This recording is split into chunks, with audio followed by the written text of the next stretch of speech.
Bueno, el Big Data son muchos datos, pero sin muchos datos siempre ha habido muchos datos. Ahora, el tema es que ahora son digitales y al ser digitales dan mucho más juego, se pueden utilizar mucho y explotarlo de muchas maneras, ¿no? Y luego no solo el volumen, como contaré, se habla de las 5 Vs, la velocidad, la variedad, bueno, no me quiero adelantar, pero el Big Data es mucho más que eso, ¿no? Estamos en una etapa en la que tenemos muchos más datos que nos van a permitir coordinarnos y saber muchos más de los demás, para saber un poco lo que necesitan, cómo podemos actuar con ellos, cómo interactuar con los demás. Te permite descubrir. La función empresarial al final es descubrimiento, entonces es una herramienta más que puedes utilizar para descubrir. No se trata de utilizar datos que sean perfectos, que te vayan a dar una solución ya de por sí, pero al final son una herramienta que te permiten equivocarte menos, ¿no? Estás siempre bajo la incertidumbre, ¿no? Porque no puedes evitar que todo lo que hagas sea incierto, pero siempre te ayuda a reducirla un poco, ¿no? Y poder entender mejor, poder percibir las necesidades de otros, poder detectar proyectos que no van a funcionar, proyectos que van a funcionar mejor, automatizar sistemas. Entonces pues permite optimizar recursos y ser más eficientes. Bueno, al final Big Data puede utilizarlo todo el mundo, puede utilizar todo para sus propios fines, ¿no? Puede caer en manos de, ya lo sabemos, ¿no? Puede caer en manos de terroristas, de mafias, de todo tipo de gente que quiere imponer su voluntad sobre la del resto, ¿no? Pero también el Big Data pues está bastante descentralizado, ¿no? Tenemos los social media, que todos podemos acceder, tenemos código abierto, datos abiertos, con lo cual es un activo que lo podemos utilizar todo el mundo para nuestros fines, ¿no? Entonces solo falta ver qué línea de poder va a poder más, ¿no? Pero también depende de lo que hagamos nosotros. El futuro no está escrito y dependerá de nosotros. Bueno, todo eso hay leyes, ¿no? para protegerlo, ¿no? Y van evolucionando. Pero en todo caso, las empresas no lo suelen utilizar para nada malo. O sea, lo que quieren es realmente saber cómo servir mejor a estas personas, ¿no? Tenemos que tener cuidado con los que escribimos, porque luego no sabes en qué manos va a caer y puede que en el futuro pues siempre sean explotados para perjudicarte, ¿no? Entonces hay que ser prudentes, por supuesto, pero las empresas en general lo que quieren los datos es para darte un mejor servicio. Bueno, está en todos, yo creo que es sobre todo lo que falta por venir, ¿no? Porque al final el Big Data yo lo veo más como dentro de la transformación digital, ¿no? Toda la digitalización que llevamos tantos años, ¿no? Entonces, poco a poco, al tener muchos más datos, pues podemos ir mejorando en todos los sectores de la economía, en todos. Puede ser, yo que voy a hablar bastante también del impacto en el desarrollo económico, pues tenemos pues ahora vemos en la medicina, sustituyendo, pudiendo dar un diagnóstico de forma automática, que puedas no necesitar cierto personal que no es accesible, no siempre es accesible, que puedas tener a nivel de optimizar recursos para cualquier sector al final, ataca a todos los sectores. Y bueno, todo lo que vemos ahora, por ejemplo, de la inteligencia artificial, todo eso se basa realmente en el Big Data, ¿no? La inteligencia artificial lleva ya más de 50 años, en los años 56, que era cuando se habla de la conferencia de Dartmouth, y luego eso se quedó un poquito en el aire, y ahora es realmente cuando vuelve a tomar mucha más fuerza, porque entramos en la era del machine learning, las máquinas pueden aprender porque tienen datos, los datos les sirven al final de la sangre que les está como reactivando a los sistemas para no solo tener una memoria que van a recordando lo que ha pasado, sino para también ese flujo de datos hace que pueda reaccionar y adaptarse más a las necesidades, ¿no? Entonces estamos en las puertas de un cambio que puede ser para mejor, si cae en buenas manos. Sí, es una aplicación, efectivamente. Se puede, al final, es utilizar más datos de los que se suele utilizar que para las encuestas, sino puedes utilizar datos externos, ¿no? de los social media. Al final, toda esa información que sean no estructurada, sean textos, tú lo puedes también utilizar, ¿no? Y al final puedes hacer mejores modelos. Puede ser que no aciertes, ¿no? De hecho, pues acertaron con Trump, podrían haberse equivocado, podían acertar con muchas predicciones, ¿no? Pero desde luego el poder disponer de más fuentes de información, pues te ayuda a equivocarte menos, ¿no? A intentar predecir mejor. Bueno, yo recomiendo, ya que es el Big Data y tenemos internet abierto para todos, que cada uno investigue por su cuenta. O sea, no voy a decir autores. Hay muchos libros de gente que escribe sobre esto. A mí me gusta la interpretación económica, ¿no? Donde yo, por ejemplo, veo que la perspectiva de Hayek, que hablaba del use of knowledge in the society, toda esta, de los datos, el conocimiento disperso, todo esto, la verdad es que me encajó mucho con lo que yo veo en el día a día del Big Data. Entonces, de cómo está operando, ¿no? Entonces, bueno, yo no quiero aconsejar autores, y mi tesis, por ejemplo, que está por ahí gratuita, hay un montón de autores en la bibliografía al final, con lo cual, bueno, dejo a cada uno que elija. No son temas que solemos hablar, no lo sé, o sea, yo creo que yo como matemático sí puedo decir que cuando empecé a estudiar economía, lo voy a contar también después, pero bueno, que sí que tenía una perspectiva lo más simple, ¿no? Digo, venga, yo sé matemáticas, sé temas porque yo tengo formación matemática, ¿no? Empecé a utilizar modelos para esto y yo pensé que lo más fácil era utilizar el canal político, utilizar políticas económicas y saber cómo los datos pueden ayudarme a hacer mejores políticas económicas. Luego sí que es cierto que según fui aprendiendo economía, fui alejándome de esa idea y fui dándome cuenta que tiene muchos peligros, ¿no? Y que quizás el enfoque no sería ese. Entonces, pero efectivamente es fácil, ¿no? Que alguien que venga de ciencias caiga en eso, pero no tiene por qué. O sea, yo, por ejemplo, pasé por eso, pero luego también he visto otras alternativas.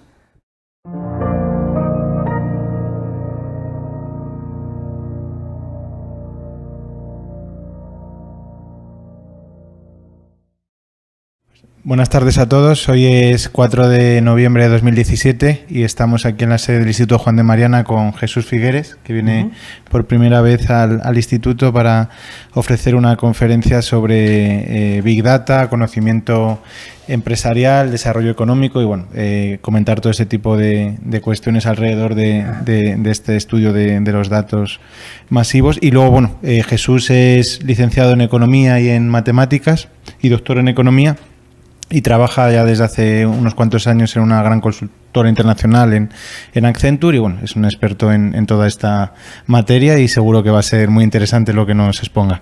Pues bienvenido, Jesús, al Instituto y muchas gracias. Muchas gracias, José. Bueno, muchas gracias a todos por estar aquí, al Instituto Juan de Mariana por darme la oportunidad de hablar y de exponer lo que son también los resultados de una investigación que estuve haciendo durante bastante tiempo y que sigo haciendo, por supuesto, que es estuve haciendo una tesis sobre ese tema y luego también es en mi trabajo el día a día, ¿no? donde vivo lo que es el Big Data, la explotación de los datos desde el punto de vista de modelos matemáticos, la parte de Machine Learning, inteligencia artificial, todo esto que es mi día a día del trabajo, ¿no? Entonces voy a intentar una visión que sea una especie de mezcla de una versión divulgativa de lo que fue mi tesis, ¿no? Y luego, pues, también mezclado con cierta experiencia de lo que yo trabajo, que es este tema del Big Data, ¿no? Y luego, bueno, espero también que haya preguntas y que haya sugerencias y que también habléis vosotros, ¿no? Bueno, esto es para contaros un poco cómo planteé yo mi investigación. Yo como bien decía José, soy matemático, entonces empecé a trabajar como consultor haciendo modelos matemáticos, ¿no? Y llegó un punto en que me di cuenta que esos modelos matemáticos ayudan a las empresas explotando los datos, los Big Data, entonces no eran tan big, pero eran bastantes, ¿no? Entonces, lo que yo quería, ya que estos modelos funcionan bien para las empresas, yo digo, joder, me gustaría utilizar esto para algo más útil para la sociedad, ¿no? Entonces, digo, ¿hasta qué punto podrían ser útiles estos modelos que yo sé aplicar para el Big Data para la sociedad, ¿no? Entonces, bueno, pues mi primera impresión fue caer en el error, digamos, que de esa fatal arrogancia que es muy fácil caer, ¿no? Cuando tú piensas que tienes unas herramientas matemáticas, que puedes aplicarla, que te funciona el micro, pensar que dices, no, pues esto lo que puedo hacer es intentar descubrir las relaciones que hay entre las políticas económicas, los efectos y tal. Y era mi visión, ¿no? Cuando empecé esta investigación, ¿no? Entonces, pero lo que quería era esto, ¿no? Ver cómo a través de esta explotación del Big Data se podría conseguir el desarrollo económico, ¿no? Lo que sí que es cierto que empecé a leer libros, empecé con el mainstream, intenté interpretar ciertos modelos de varias fuentes, veí todo tipo de autores, de varias escuelas, y bueno, me di cuenta que no entendía nada, que no era tan sencillo, ¿no? Y entonces, bueno, me empecé a estudiar economía, empecé a ir aprendiendo poco a poco, me ayudó mucho el Instituto Juan de Mariana porque tenéis muchísima información en abierto, los vídeos de Huerta de Soto y bueno, realmente fueron unos años en los que investigué mucho por mi cuenta, aparte que estaba estudiando y un poco cambió mi visión, ¿no? Paulatinamente, ¿no? En tanto que no es tan fácil explotar los Big Data para aplicarlos a resolver problemas económicos, sino que es un poquito más complicado, ¿no? Realmente porque digamos que no se trata de esta planificación, ¿no? Que eso veremos que, bueno, ya sabemos que tiene muchos problemas, ¿no?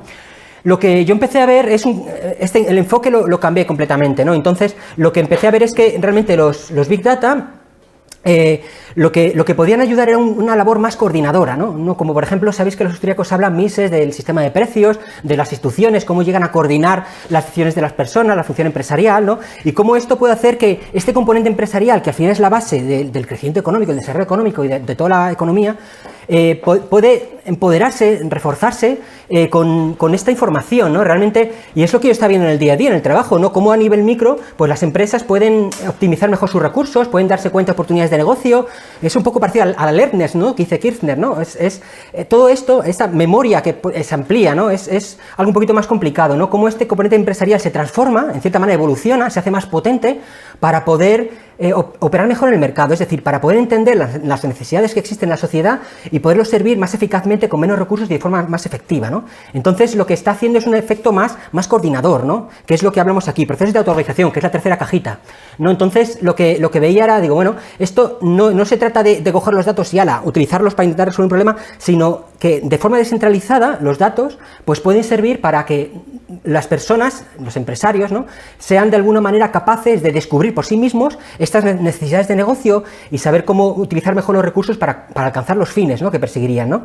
Entonces, descubriendo sinergias de uno con otro, entendiendo mejor qué necesidades tienen, ¿no? Y al final esto puede llegar a materializar en forma de instituciones, ¿no? El mercado puede llegar a evolucionar y llegar, bueno, puede haber un cambio institucional que realmente es necesario para que haya un desarrollo económico, ¿no?, que haya un progreso y que un bienestar, ¿no?, más generalizado, ¿no? Aquí pongo la paloma porque también me gusta el enfoque de Amartya Sen, de Peter Bauer, que habla más el desarrollo como libertad, ¿no?, como que la gente puede satisfacer más sus necesidades, no tanto como por supuesto, superar todo lo que él necesita para sobrevivir, sino también un poco ir más allá y que haya una satisfacción, ¿vale? Entonces, eso es un resumen muy a alto nivel de por dónde va mi tesis, ¿no? Y un poco lo que fui descubriendo a lo largo de mi tesis, ¿no? Que bueno, yo ya digo que venía del mundo de las matemáticas, empecé a estudiar economía, empecé a leer no solo el mainstream, sino que fui leyendo otros autores, especialmente me influyó mucho la escuela austríaca y luego al final pues llegué a un planteamiento bastante diferente, ¿no? Bueno, y ahora entonces yo creo que para un poco defender este esquema que os estaba contando, lo que sí quiero es contaros la primera cajita, ¿no?, que es la cajita del Big Data, ¿no? Y aquí voy a empezar a utilizar más mi visión del trabajo mío del día a día, ¿no? Entonces, ¿qué elementos hay para ver cómo de esto se puede llegar a todo lo que estoy contando, que puede ser un poquito más abstracto, ¿no? Entonces, bueno, sabéis que el Big Data, lo que están creciendo los datos, ¿no? Es algo... Antes quiero puntualizar, no es que crezcan los datos, ¿no?, porque realmente lo que crece son los datos digitales, ¿no? Datos están llegándonos por todos lados, tenemos datos por todo nuestro entorno, ¿no? Datos siempre ha habido, ¿no?, y siempre ha habido muchísimos, ¿no? De hecho, no somos capaces de asimilar todos los datos que hay, ¿no? El tema está en que con la digitalización tenemos datos que de alguna manera son más útiles, ¿no? Pueden ser más útiles, ¿no? No tienen por qué, pero hay una serie de... Al convertirse en información digital, los datos... Todavía estamos en el mundo objetivo, ¿no? Luego de la cabeza para acá va el mundo subjetivo, de la cabeza para afuera va el mundo objetivo. En el mundo objetivo de los datos, realmente estos datos que nos llegan pueden ser mucho más elaborados, pueden ser mucho más útiles para la empresarialidad, ¿no?, para encontrar sinergias con otras personas, para resolver ciertos problemas, ¿no? Entonces, es la ventaja que te da la digitalización, ¿no? No tanto un tema de que haya muchos datos, sino esta digitalización.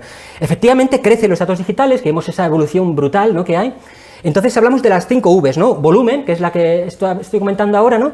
Pero no solo es tema de volumen, ¿no? Es tema también de velocidad, ¿no? Los datos fluyen muy rápidamente, ¿no?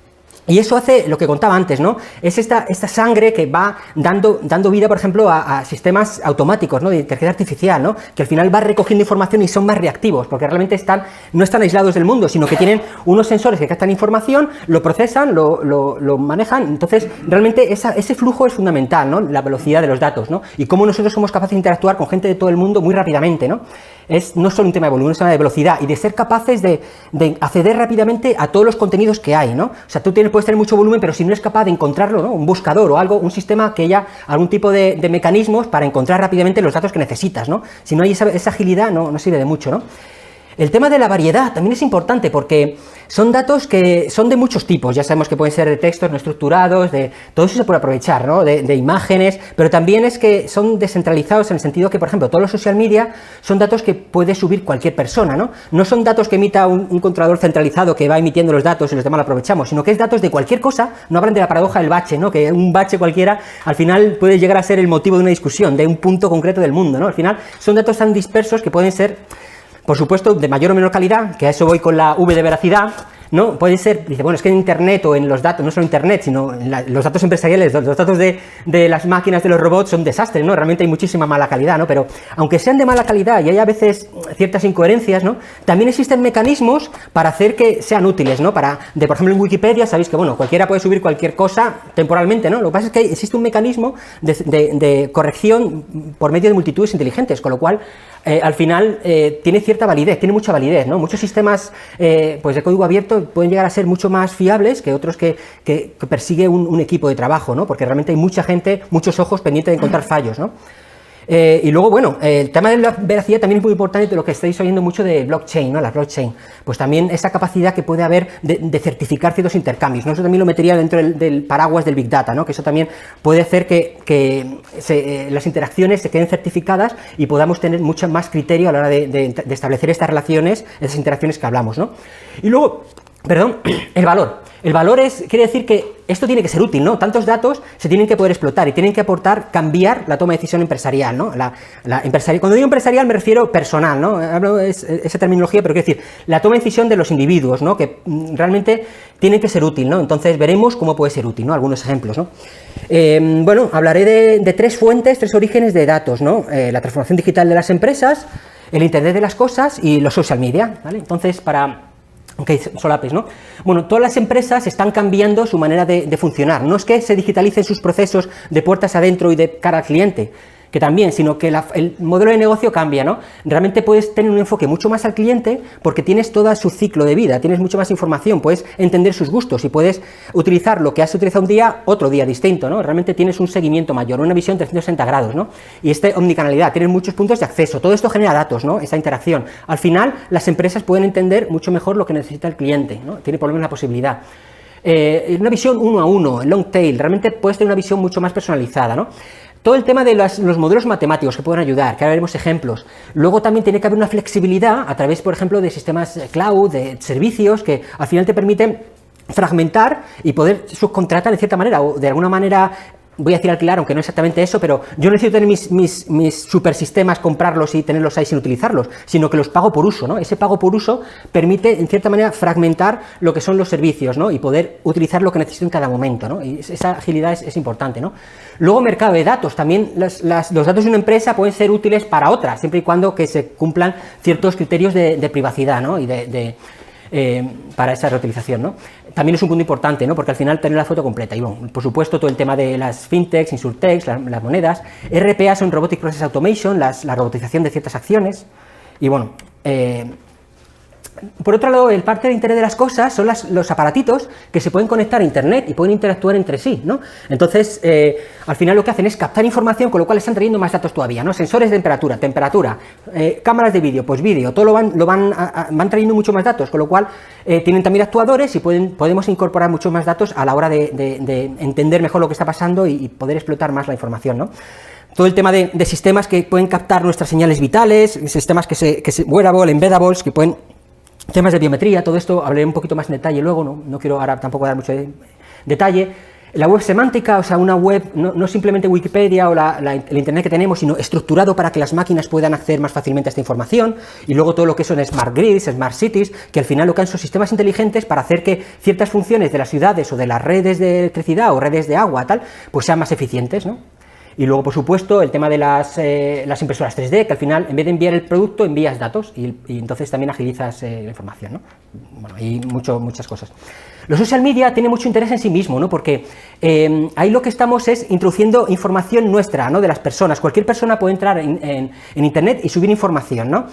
Entonces, quiero decir, en cierta manera, esto está dando voz a quien no tenía voz, ¿no? Y pudiendo también todo el código abierto, los datos abiertos, poder optar a formación gratuita y a poder entender, conocer mucho más a gente que a lo mejor no tenía acceso, y a todo el mundo realmente, ¿no? Esto sí que es, desde luego, un elemento fundamental de coordinación que está descentralizado, ¿no? Porque el otro podríamos decir, bueno, sí, quien posea las máquinas va a tener una mucho mayor ventaja, ¿no? Pero aquí realmente está abierto. Esto es algo en lo que tienes bastante posibilidad de poder comentar tu opinión, interactuar, aprender de unos, aprender de otros. En cursos vemos aquí online, ya sabéis, ¿no? Temas de, ahí tenemos la huella digital, ¿no? Las multitudes inteligentes, que hablamos de la Smart Mobs, de la Wikipedia, por ejemplo, ¿no? Cómo van funcionando los fenómenos wiki.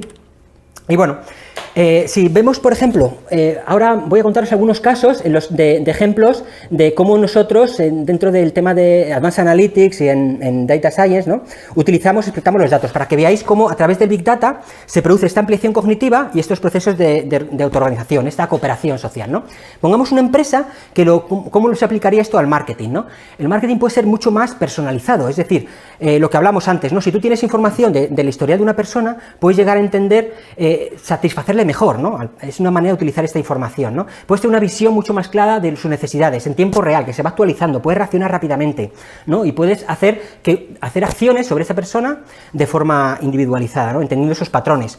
Cuando no tienes información, pues puedes intentar ver qué tipo de patrón tiene y basarte en otra persona, o incluso cuando no tienes, por ejemplo, cuando habréis visto por ahí en algunos que os recomiendan vídeos, os recomiendan películas, os recomiendan libros, en base a lo que le ha gustado a gente que tiene los mismos usos que tú. Entonces, esos son filtros colaborativos, ¿no? Realmente son sistemas de recomendación en los que está aprovechándose la información, los datos que existen, para que la empresa realmente pueda colaborar mejor con el cliente. Fijaos que es un proceso cooperativo, porque está sabiendo, gracias a esos datos, entender mejor sus necesidades, y el cliente va a poder elegir, va a haber una relación más fructífera, ¿no? Al final es una competencia por la cooperación, ¿no? Las empresas compiten por ser lo más cooperativas, satisfacer lo mejor posible al cliente, ¿no?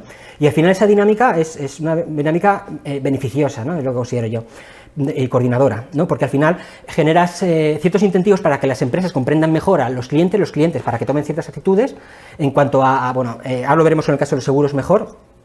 Y bueno, aquí, ¿y cómo funcionan estos modelos? Aquí una cosa que es muy importante es entender hasta qué punto estos modelos no son perfectos, ¿no? Lo que hablaba antes, ¿no? Los modelos al final se están basados en patrones que estamos viéndolos en el pasado, ¿no? Y lo que vemos es que si estos patrones no quiere decir que nuestro modelo vaya a acertar, de hecho muchas veces acierta poco. Pongamos un modelo de fraude, que hay un 1% de fraude. A lo mejor si nuestro modelo conseguimos ya tener un modelo predictivo que te predice quién va a cometer fraude y cogemos la gente más supuestamente fraudulenta, puede ser que a lo mejor aceptemos un 3%, un 5%, un 10%, números muy bajos, ¿no? Y que el resto los fallemos. Pero ¿qué pasa? Que si lo comparamos esto con el baseline, es decir, con la situación inicial, que era no teníamos ni idea y vamos a voleo, pues puede ser 5 veces más, 10 veces más, y eso ya es un beneficio, ¿no? No se trata de que el modelo acierte siempre, ¿no?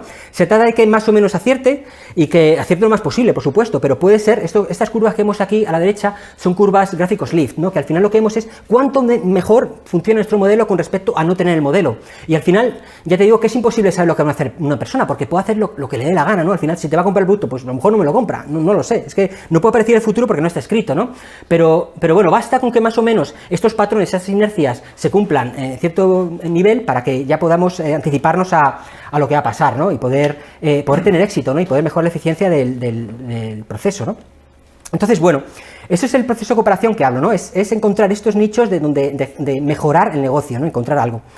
Luego, otro ejemplo podría ser pues todos los modelos que tienen que ver con el comercio de mercancías, ¿no? Por ejemplo, si sabéis vosotros los retailers, las tiendas de distribución, si tienen mayor cantidad de un producto, puede ser que no lo vendan, que le acabe caducando, que se pase de moda, que tengan un stock para ellos que no lo tienen que intentar calcular qué es lo que se va a vender en cada momento. Tienen que entender también cómo con los precios afecta la demanda, cómo bajando el precio pues aumenta un poquito la demanda o no, lo sube. O sea, entender todo esto les da una palanca fundamental para poder tener una serie de modelos predictivos para poder entender cómo deberíamos jugar con los precios, ¿no? En qué momento deberíamos empezar a hacer un markdown, un descuento de los productos, temas de promociones, cuándo convendría hacer una promoción, temas de optimizar el surtido, ¿no? Porque tú puedes, el surtido al final hay una transferencia de demanda, quitas un producto y si no le hay te compran otro, ¿no? Pero eso se puede predecir matemáticamente, ¿no? ¿Cómo se predice? Pues con cierto error, pero con cierta eficiencia, ¿no? Al final se trata de reducir esa tasa de error, ¿no?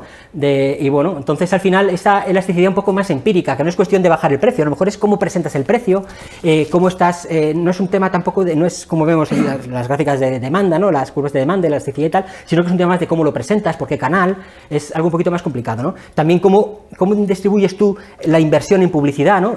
Yo puedo tener la inversión pues en mundo online, en mundo offline, en vallas, en anuncios, el poder saber cómo debería distribuir esta inversión en los diferentes canales es fundamental para yo optimizar mis recursos. Si yo como empresa soy capaz de invertir en aquellos canales o en ese mix publicitario óptimo para enganchar a la gente, para conseguir traer clientes, pues entonces desde luego voy a ser más competitivo, voy a tener menos costes, y con menos costes voy a tener más demanda, y voy a poder tener un mejor producto, voy a poder bajar los precios, voy a poder ser más competitivo en el mercado, ¿no? Con lo cual, estoy haciendo fijaos que es una dinámica competitiva que al final afecta es bueno para el cliente, bueno para la empresa, y también a largo plazo hace que mejore la calidad de producto.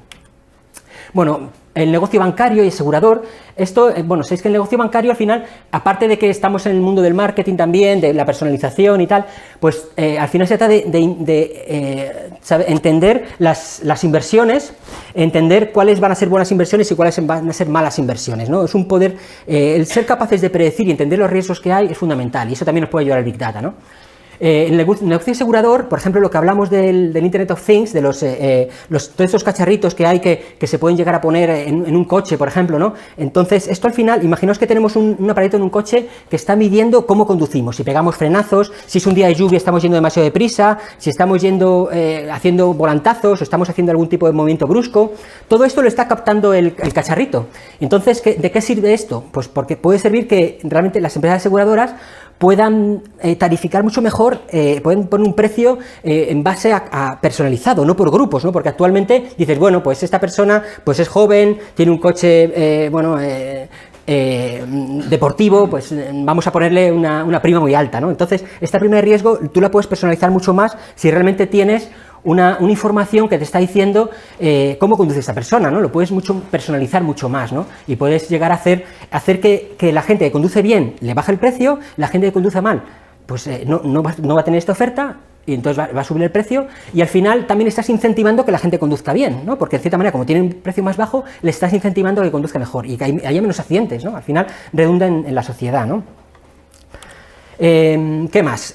Temas de optimización operacional, ¿no? Pues todo lo que sean la industria y la agricultura, al final tú tienes una serie de procesos, ¿no? Si nosotros tenemos un sistema predictivo basado en Big Data, en históricos, que está prediciendo lo que va a pasar, un simulador, nosotros lo tenemos para varios sistemas, por ejemplo, temas de ventilación o temas de climatización. Poder ver lo que va a pasar según tú manejes este sistema, pues te permite poder optimizar en tiempo real, poder hacer un sistema de inteligencia artificial que va adaptándose, va optimizando la operativa, va controlando el sistema, ¿no? Porque lo que va haciendo es encontrando la estrategia óptima para minimizar los costes, para maximizar la producción en base a modelos predictivos, ¿no?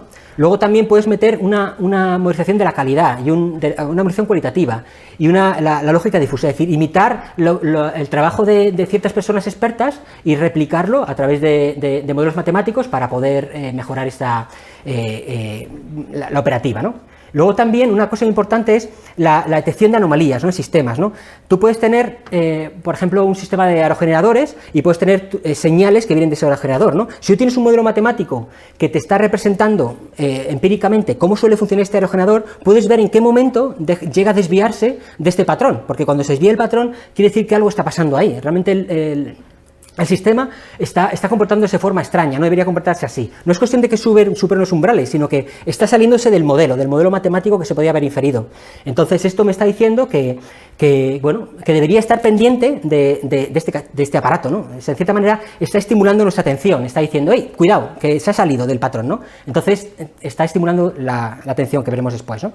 Y bueno, más ejemplos, pues todo el tema de medicina, ¿no? Hasta qué punto sistemas de redes neuronales artificiales, lo habéis oído hablar del deep learning, al final lo que podemos, entre otros, unos modelos son los convolucionales, podemos captar cierta información en las imágenes, ¿no? Y son sistemas que son ahora muy potentes, ¿no? Y podemos llegar a captar, por ejemplo, anomalías en la sangre, en ciertas muestras, y poder hacer un diagnóstico automático, ¿no? Puede encontrar el computer vision, que se llama, ¿no? Los algoritmos de visión por computador han mejorado muchísimo en los últimos años con el tema del Big Data, ¿no? De hecho, pues hay un concurso que es el ImageNet, que en el año 2012 había en torno al 30% de 2011, un 30% de error. Empezaron a meter modelos de Deep Learning que saben aprovechar muy bien los Big Data, sacan mucho partido cuando hay grandes volúmenes de datos, y bajaron el error del 30% al 15%, luego al año siguiente al 7%, luego al 6%, al 5%, bajó rapidísimo, y ahora realmente funciona en muchos casos a un nivel muy bueno, realmente un salto cualitativo muy importante, ¿no? Luego también, a través de estos modelos, puede servir para que el médico, aunque sea un análisis no supervisado, para que le simplifique la información y pueda encontrar mucho más fácilmente el origen de una enfermedad, o pueda aprovechar lo que vemos aquí a la izquierda, redes bayesianas o ontologías, modelización del conocimiento, para que pueda aprovechar un médico de la información del conocimiento que tienen otros médicos, ¿no? Y tanto de lo que funciona, poder utilizar, yo por ejemplo, un modelo Federico puede estar leyendo información, pero es que podría realmente tener un modelo que le está indicando, le está facilitando su trabajo, le está sugiriendo qué debería hacer. Luego, por supuesto, está su trabajo, ¿no? Pero todo eso hace que se reduzca el error, ¿no? Y luego, bueno, todo esto asiste luego temas de seguridad y de control, pues también todo el tema de la biometría pues es mucho más preciso, incluso los Brain Computer Interface, que quiere decir que a través de la mente se pueden encontrar patrones para poder, a través de los impulsos eléctricos, se puede llegar a ver hasta qué punto estoy pensando o sea, estoy emitiendo ciertos impulsos eléctricos, podemos llegar a, cuando el modelo capta ciertos patrones, llegar a actuar, encender las luces, o hacer moverse un coche, o operarlo, ¿no? Y llegar, por ejemplo, también a través de Computer Vision, no sé si sabéis, hay algunas empresas que están capturando cómo mueve, gente paralítica, ¿no? Cómo mueve el ojo, la retina, para poder ver el iris, para poder entender lo que está mirando, ¿no? Moverlo como si fuese un ratón. O sea, realmente podemos empoderar a ciertas personas que podrían necesitarlo, ¿no? Todo esto, a través de estos modelos, ¿no? Incluso también a la creatividad, la propia creatividad, pues entonces puede servir para hacer mucho más fácil ciertos procesos creativos, ¿no? Vemos que incluso dirá, bueno, sí, los ordenadores pueden llegar a hacer muchas cosas, pero lo que no van a hacer es arte, ¿no? Pero sí, realmente hay modelos, hay algoritmos que pueden generar música, imágenes, pueden hacer grandes cosas, ¿no? Aparentemente, pero sobre todo lo que pueden ayudar es a un artista a encontrar fácilmente lo que quiere expresar, ¿no? Realmente puede ser asistirte a la creatividad. Y puede ayudar también a generar escenarios, ¿no? Para poder entender qué pasaría así, ¿no? Aquí vemos, por ejemplo, todas estas imágenes que vemos aquí están generadas por computador mediante Generative Adversarial Networks.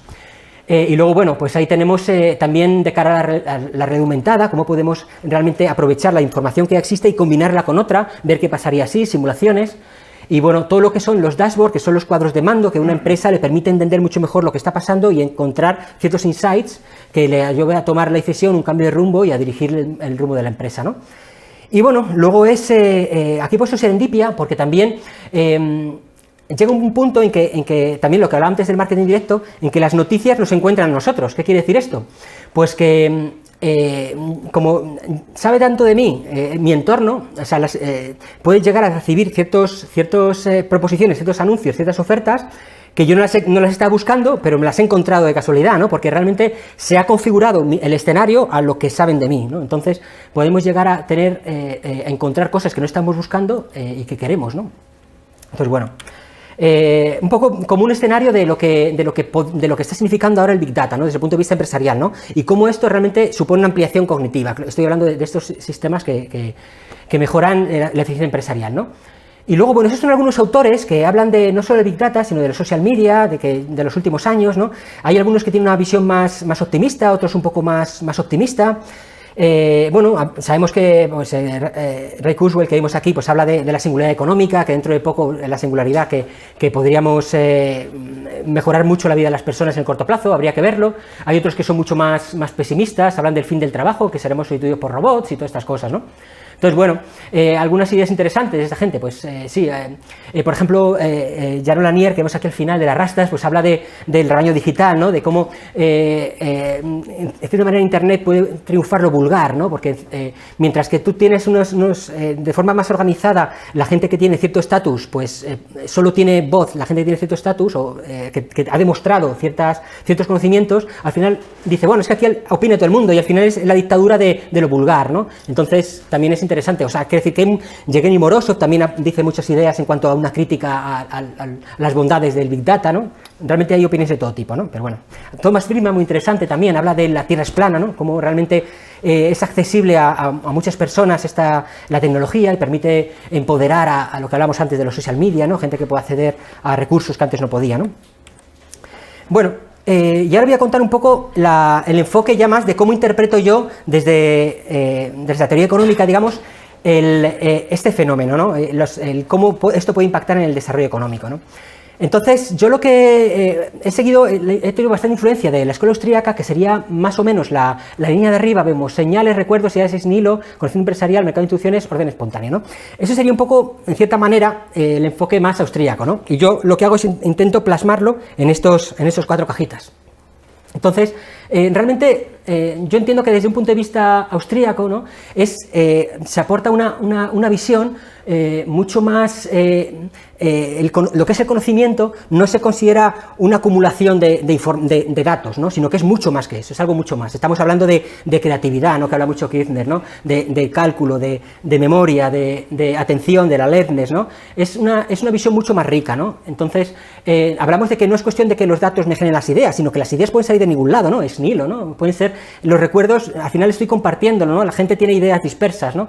Y al final, todo eso al final da un cierto conocimiento empresarial, ¿no? Que vas acumulando con el tiempo y vas aprendiendo. Y eso pues lleva a una serie de interacciones en el mercado, esto puede generar unas instituciones sociales y se va generando una serie de orden espontáneo, ¿no? Las instituciones van evolucionando también, ¿no?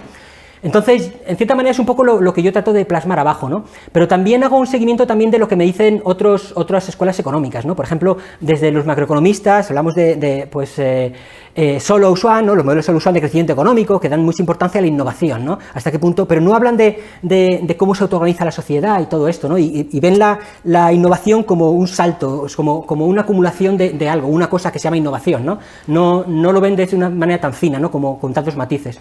Luego también vemos, todos los expertos en desarrollo, también los clásicos, hablan también de la forma de que se autoorganiza la sociedad, ¿no? Pero aquí entraría tanto desde Adam Smith, ¿no? Que al final sabéis que habla de esa división del trabajo, cómo la sociedad se autoorganiza, ¿no? Para poder llegar a la riqueza de las naciones, ¿no? Pero también Marx también va por ahí, ¿no? Pero con un enfoque bastante diferente en cuanto al tipo de instituciones que él propone, ¿no? También es un cambio institucional, una forma de organización distinta, ¿no? Y al final, pues vemos que mucha gente le da importancia a esta organización, ¿no? La forma en que se organiza la organización de la sociedad es importante para el desarrollo económico, ¿no? Y desde luego el conocimiento, es lo que aportan los austríacos, es que influye en la forma en que se autoorganiza la sociedad, ¿no? Y bueno, eso es un poquito el enfoque. Luego, muy interesante también los microdesarrollistas, que utilizan también modelos matemáticos para poder poder entender qué políticas económicas funcionan a nivel micropolíticas económicas, ¿no?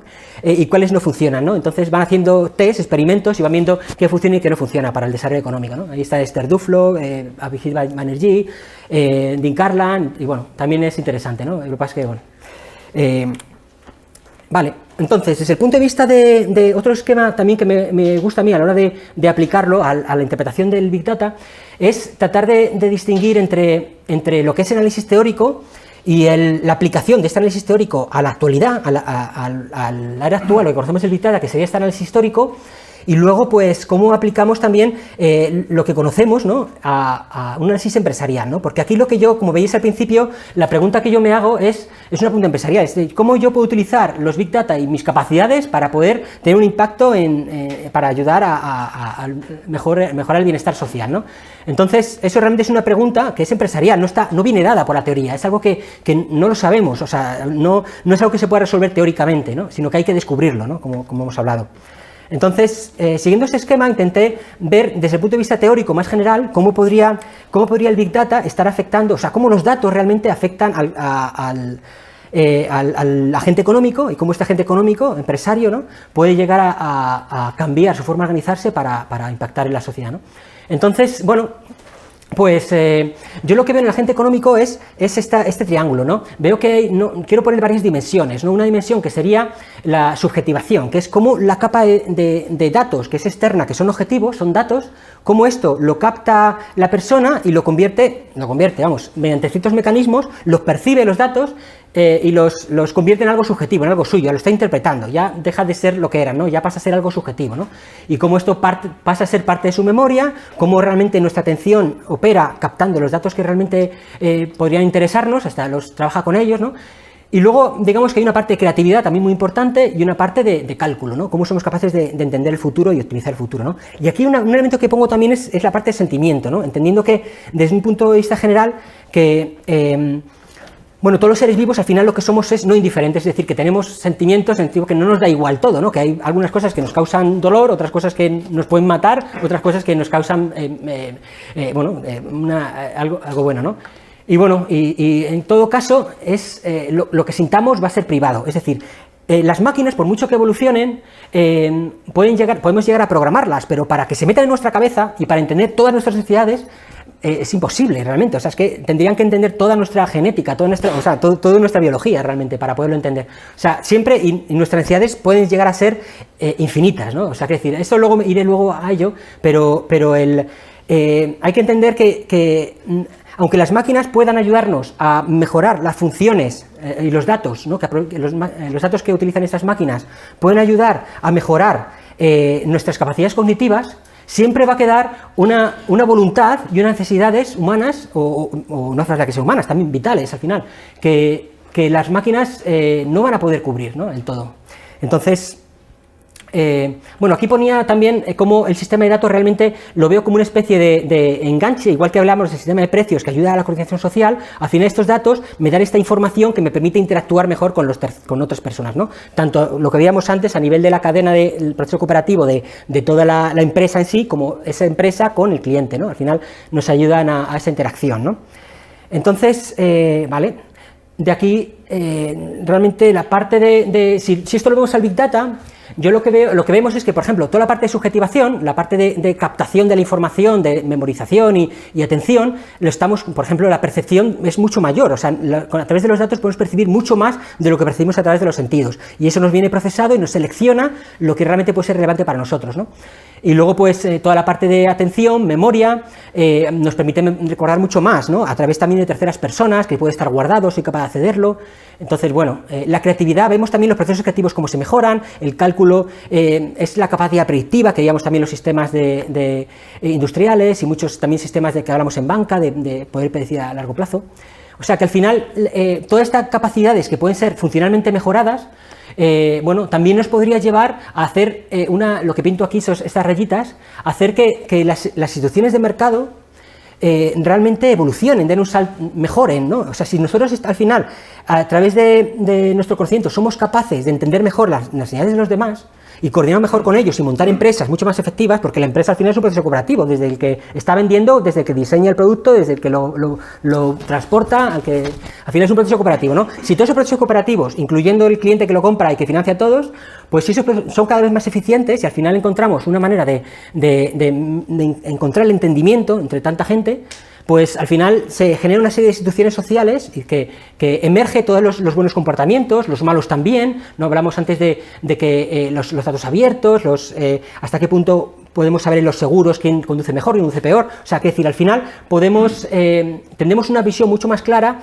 de lo que está pasando, con lo cual disminuye lo que es el riesgo moral y la selección adversa, ¿no? Que se puede producir por falta de información. Entonces eso hace que la cooperación sea más fácil y que se instituyan ciertos comportamientos benignos, digamos, ¿no? Entonces estos comportamientos, al final, hace que, en la medida en que se institucionalicen los comportamientos, digamos, socialmente beneficiosos, ¿no? Cooperación, comprensión, confianza, respeto, eficiencia, y de alguna manera sabemos en quién podemos confiar, y ese en quien podemos confiar le sabemos distinguir entre la multitud, porque somos capaces a través de los datos de distinguirle, ¿no? Entonces, sabemos cooperar mejor, somos más responsables porque lo que hagamos va a repercutir en nosotros, porque los datos lo van a hacer emerger. Entonces, todo esto al final hace que el esfuerzo se valore más y hace que se institucionalice esto, ¿no? Y al final realimenta para que pueda, bueno, para que el sentimiento también evolucione, ¿no? Entonces, que sería ya el elemento para que realmente la sociedad cambie, ¿no? Y ya haya un desarrollo mayor, ¿no? Bueno, ahí ya quizás es demasiado lejos, ¿no? Pero en la medida en que nosotros seamos capaces de incentivar también estos valores, ¿no? Pues también afecta a todo, ¿no? Al final es lo que hace que desde el origen la sociedad esté más cohesionada, ¿no? Desde el punto de vista descentralizado estoy contando, ¿no? Y bueno, aquí lo que hablaba también es desde las...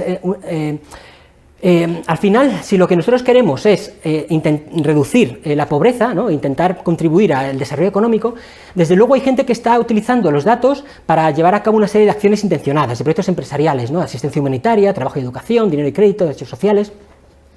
Pero también hay una serie de procesos, es decir, factores residuales que son propios, que bueno, es lo que son propios a cualquier proceso de acumulación de capital, pues toda la evolución de la tecnología, de las innovaciones, cómo se van transmitiendo, lo que hablaba de las instituciones, que son realmente no intencionados, ¿no? Que se va generando de forma residual, pero que es fundamental para que realmente se beneficie el desarrollo económico, ¿no? Y lo que vemos aquí es que las necesidades vitales, la tecnología va haciendo viendo que podamos ir superándolas poco a poco, ¿no? Aunque no vemos que todavía que hay, aunque superemos para unas personas, no para otras, ¿no? Pero respecto a lo que se habla bastante de que si la sociedad puede llegar a estar completamente robotizada y perder el trabajo, ¿no? Decir, bueno, es que esto al final los datos van a hacer que haya unas máquinas que hagan mi trabajo y yo ya no voy a tener cabida, ¿no? Daos cuenta que aunque podamos llegar a superar la parte roja, que son las necesidades vitales, las necesidades humanas que aparecerán seguirán avanzando. O sea, no solo evoluciona lo que es la tecnología, evolucionan también las necesidades. Es decir, que si yo mañana, de hecho los trabajos que tenemos en el siglo XXI no tienen nada que ver con los trabajos que había hace 2 siglos, ¿no? Ha aparecido nuevas necesidades. Un diseñador de páginas web no tenía sentido hace unos años, ¿no? O sea, quiere decir que no podemos pensar, o sea, podemos pensarlo, pero que hay que cuestionarlo cuando pensemos si realmente todas las máquinas van a llegar a sustituir a las personas, porque las personas, al final, lo que hablaba antes de los sentimientos, al final tienen necesidades que son incomprensibles y son ilimitadas, y al final se trata de que con las máquinas seamos capaces de superar las necesidades vitales, que es el mínimo, ¿no? Para que la gente pueda vivir, ¿no? Y luego otra cosa es que más adelante podamos llegar a crear necesidades y a encontrar la manera de cubrirlas, ¿no? Con nuevos trabajos, ¿no? Entonces, bueno, esa es un poquito la dinámica que veríamos del desarrollo. Y luego, bueno, aquí ya son las últimas. Yo lo que identifico aquí son varios factores o procesos favorables al desarrollo económico, ¿no? Y entonces, yo aquí veo lo que hablamos de la reducción de los costes empresariales, ¿no? Si los datos nos ayudan a entender mejor qué inversiones funcionan mejor y cuáles funcionan peor, de qué manera debería llevarlas a cabo. Y bueno, y luego, bueno, también otra parte es la parte del alargamiento de la estructura de capital. Bueno, sabéis que esto, cuando hablaba Hayek de todas estas cosas, ¿no? Hablaba de que, a pesar de que los procesos que a veces pueden llegar a ser más cortos porque son más eficientes, no necesitan, están automatizados y tal, lo que sí es cierto que es, al final, el ser capaces de predecir el futuro y encontrar procesos cooperativos cada vez más complejos, pues me permiten aprovechar mucho más el ahorro, incentiva el ahorro, y además el poder predecir mejor me lleva a ahorrar más, porque realmente el ahorro está basado en que soy capaz de entender que si yo prescindo del consumo, esto me va a permitir, me va a dar algún beneficio a futuro, con lo cual si no, de alguna manera no estoy prescindiendo del futuro, no tendría mucho sentido ahorrar. O sea, yo veo cierto paralelismo entre lo que sería la capacidad de ser capaz de predecir y de establecer procesos cooperativos complejos, y de ahorrar, y de alargamiento de la estructura de capital, y de llegar a hacer procesos más productivos a largo plazo, ¿no? Luego, la asociación del ciclo económico. Pues yo aquí lo que veo es que tanto en fase de recesión, donde tenemos un montón de bienes que han quedado desubicados, ¿no? Que no han sido bien utilizados, ¿no? Después de una crisis, que mucha gente a lo mejor que es capaz sabe desempeñar un trabajo, pero ahora ese trabajo ya no se demanda y tiene que aprender a hacer un trabajo nuevo, o hay ciertas mercancías que estaban en un proceso productivo que ha fracasado y a lo mejor hay que reubicarla. Pues desde luego la información que existe te permite reubicar mucho más ágilmente todos esos recursos, ¿no? Y poder de alguna manera reinventarte, ¿no? Y encontrar una nueva utilidad para todo para todos estos bienes y todos, por supuesto, para el trabajo, que es lo más importante, ¿no? Y luego, pues, también, eso desde el punto de vista de la parte de la fase de recesión. Y la parte de expansión, pues ya vemos todo lo que está impactando las criptomonedas, y también el ser capaces de invertir mejor, el llegar a poder impedir esta expansión crediticia no soportada por ahorro, ¿no? Que se podría, no sé si llegaría a poder impedir, pero desde luego podría llegar a suavizarla, ¿no? De alguna manera poder reducir el poder de ciertos mecanismos centrales, ¿no? Y luego, bueno, respecto a la revalorización de la vida humana, eso sería bueno, ¿no? Hasta qué punto podría llegar a pasar, ¿no?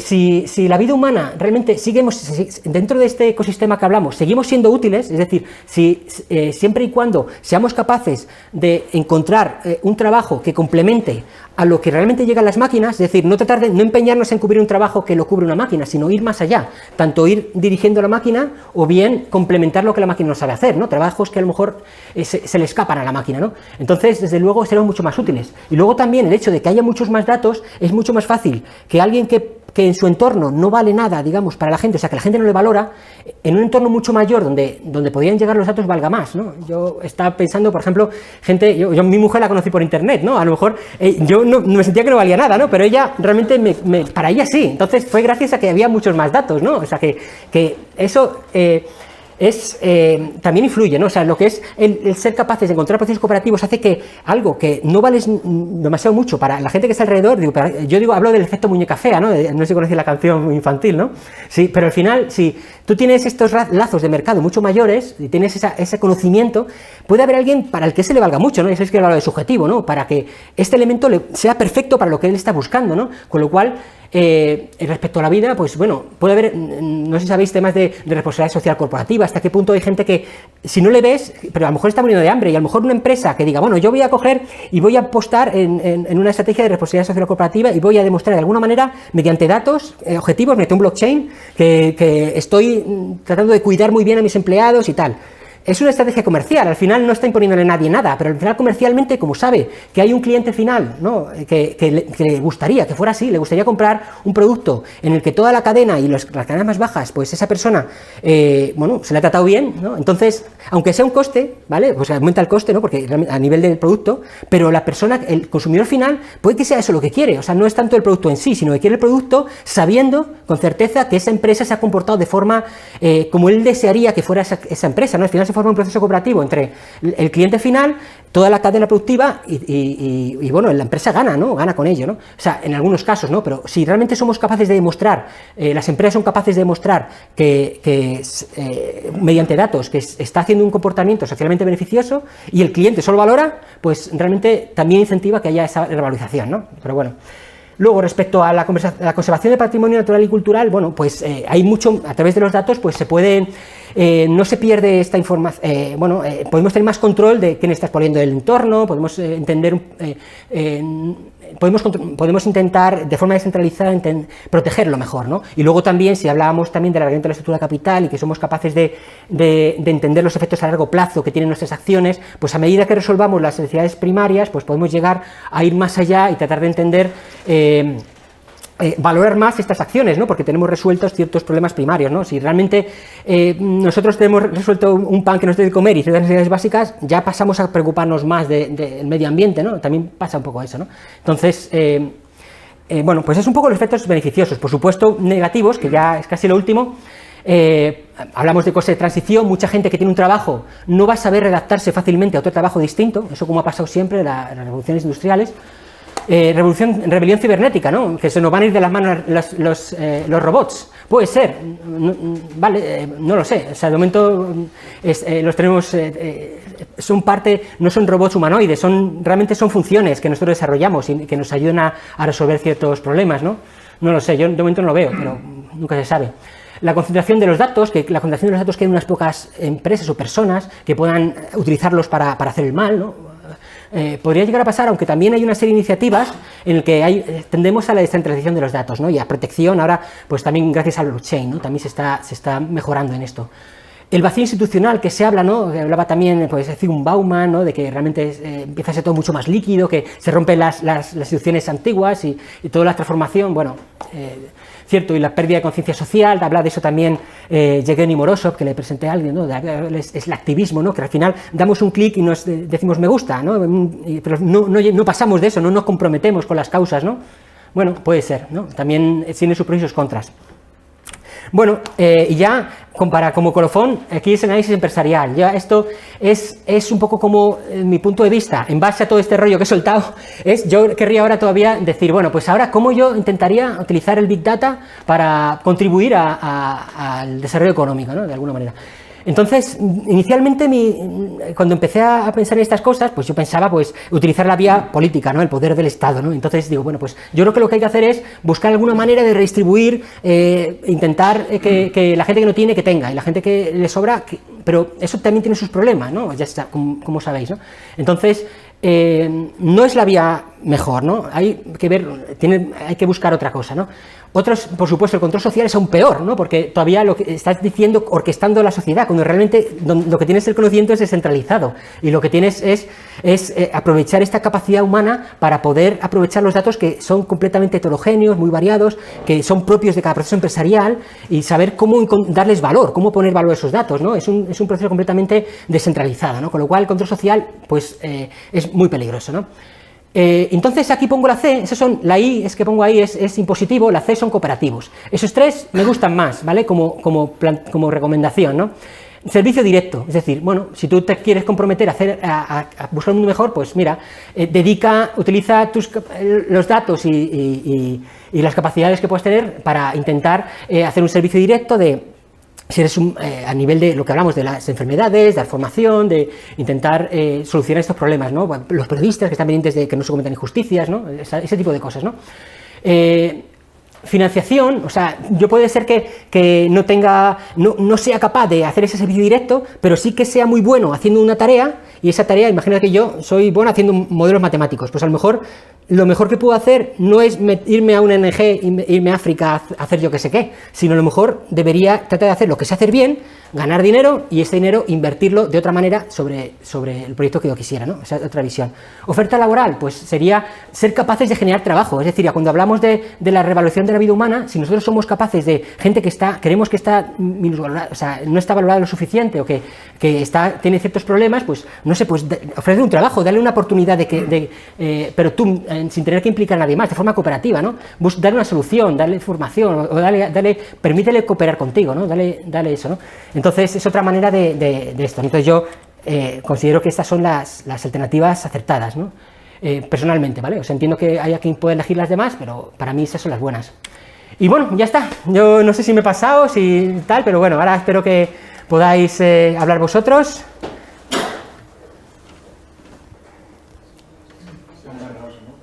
No sé si me he pasado de tiempo.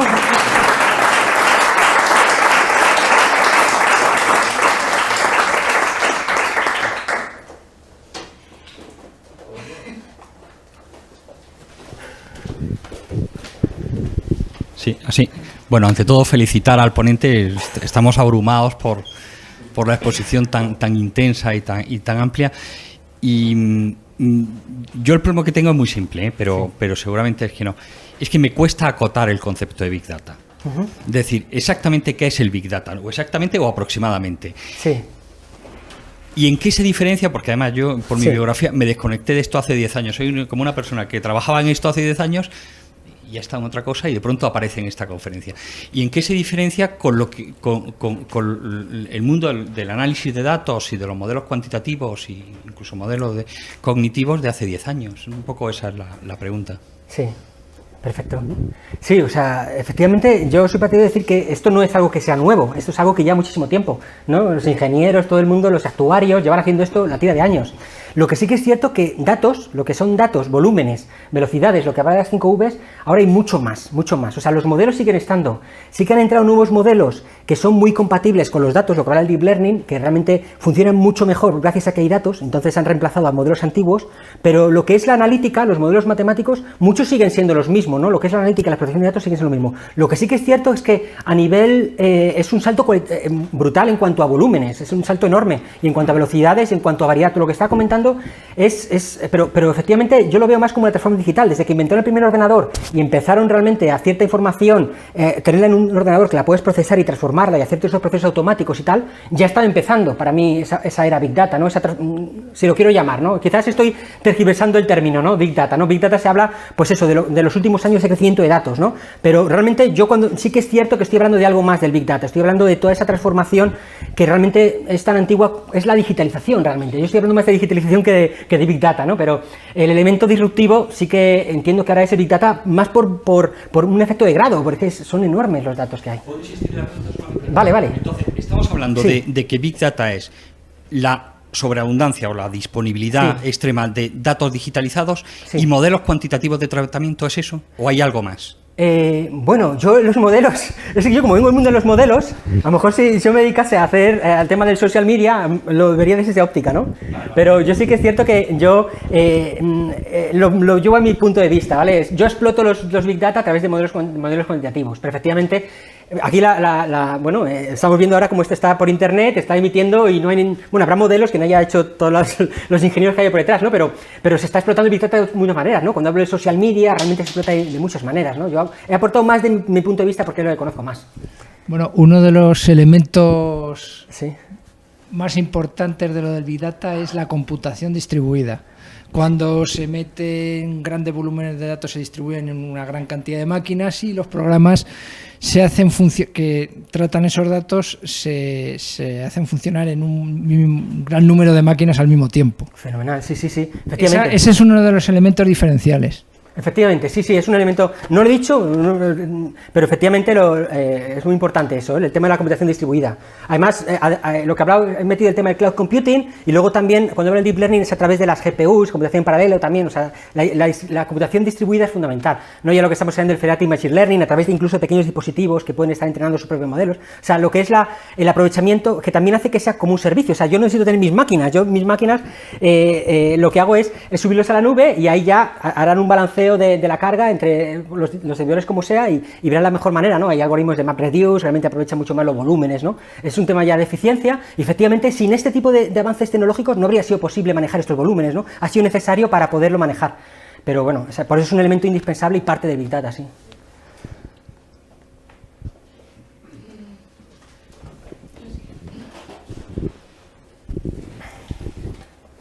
Gracias. Yo quería decirle algo también a él, porque entiendo, para mí soy muy nueva en todo esto, aunque me interesa mucho, pero entiendo que el concepto de Big Data también llega no solo al análisis que sería el modelo, sino desde la recopilación de datos y fabricar un sensor. O sea, hay muchas personas que a lo mejor no sabían muy bien en qué ocupar su tiempo y ahora fabrican sensores y resulta que tienen... de esa manera desarrollan hasta un campo. Y luego también está el que fabrica, el que recopila, el que analiza, el que lo usa, el que es o sea, que al final no es solo el modelo, que por supuesto el modelo pues quizás la parte más científica, a lo mejor, no lo sé, pero que por eso es tan grande, ¿no? Porque hay tanto dato que en realidad es un mundo entero. Eso creo que porque a lo mejor le ayudaba y nada más. Gracias. Sí. Sí, yo también entiendo que de cara a...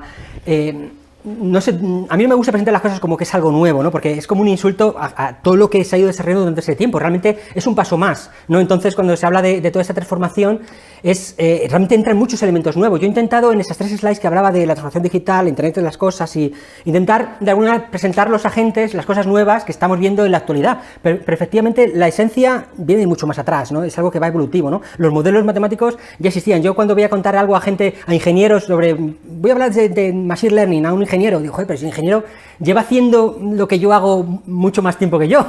Entonces, lo que sí que es cierto que hay elementos nuevos y al final y que pueden cambiar la manera de trabajar. Sí.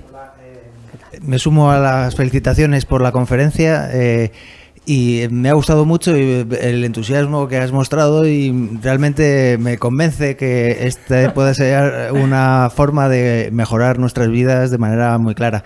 Pero me gustaría oír algún elemento de crítica.